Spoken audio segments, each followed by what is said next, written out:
Hi everyone, this is Hayden Lepore again, and today we are going to talk about the spark that ignited the beginning of the 5th largest economy in the world. Now go back in time to 1848 on January 24th and you will meet James Marshall, a carpenter from New Jersey who was working on building a mill for John Sutter. Sutter operates a fort near the American and Sacramento River confluence, where present-day Sacramento, California is at. Marshall is upstream on the American River in the foothills in the Coloma Valley, which is the Nicenian translation for beautiful valley. The Nicenian people were the people who were the original inhabitants of this valley.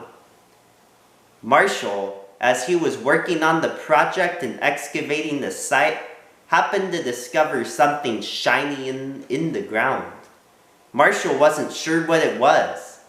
Marshall gave the nugget to the son of John Wimmer, a friend of James Marshall, and had Jenny Wimmer, his mother and camp cook, who had been part of the gold rush in Georgia and knew how to test metal as a result, prepared the nugget, and indeed discovered that it was gold, thus igniting the major gold rush. Interestingly, this wasn't the first time gold was discovered in California. It was discovered in the Los Angeles area near present-day Santa Clarita 10 years earlier in 1838. But this gold rush captivated the eyes of people all over. In just a few years, a peaceful area became upended in search of this precious material, and mine tailings caused rivers to erode and salmon runs to get decimated. California became the leading producer of gold between 1848 and 1967, producing more than 106 million troy ounces of it in that time span, and production peaked in 1853. The discovery of gold made a much larger impact on the economy than Sutter's Mill would have ever brought. Sutter's Mill in its original form only lasted a few years into the 1850s, when floodwaters led to its complete demolition. It was rebuilt in 1967 as a replica for the state park, and was actually rebuilt again in 2014 where it stands today. The town of Coloma became a major gold-producing center and was the original county seat of El Dorado County. But as the 1850s moved along, things started to go against the town. First, as the gold claims along the river played out, people moved on to easier pickings. Second, Coloma had a rival to contend with 9 miles to the south, Placerville. And unfortunately for Coloma, Placerville won the fight for county seat in the 1856 election, and the seat moved to Placerville in 1857, where it is today. Coloma became a sleepy farming community as a result, which it remains today. James Marshall wasn't immune to the struggles of Coloma either, nor did he actually enjoy this claim to fame. He was actually irritated by all the people wanting to rub his good luck onto them, and as a result, Marshall moved from place to place until he finally resettled in Coloma in 1857 after the gold rush waned, to become a wine grape grower.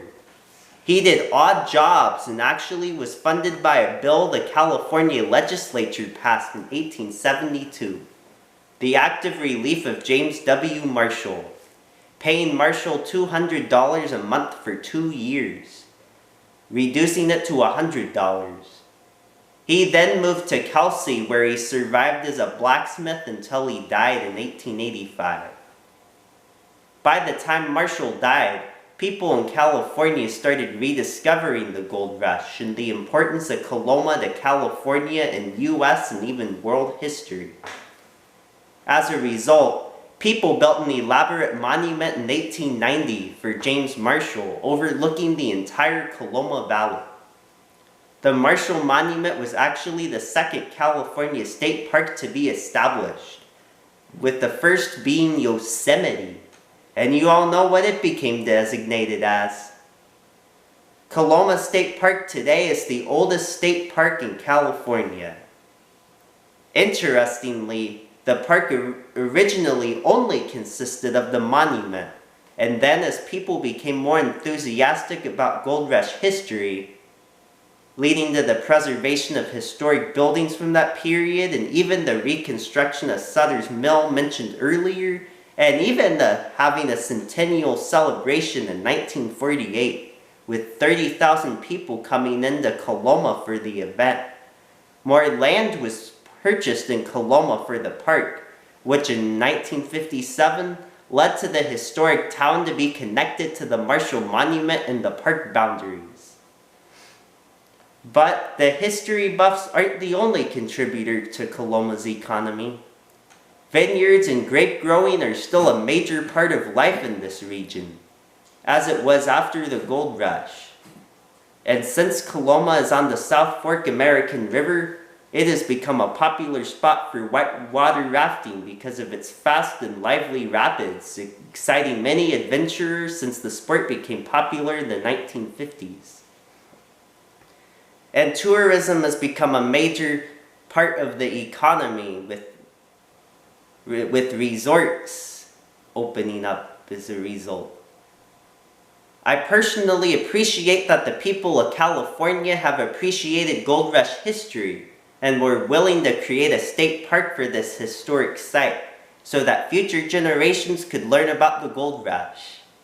I am glad that I have been able to learn about the Gold Rush and about the history of California, and to relive part of this history through visiting Coloma.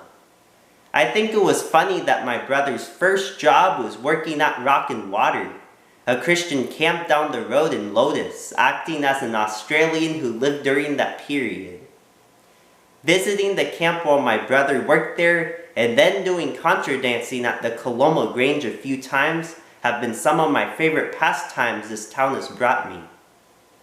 Personally, my favorite thing about Coloma is the American River, which is a year-round stream which runs high in the rainy winter and runs steady even in the dry summer. I hope you enjoyed watching this video, and thank you for watching.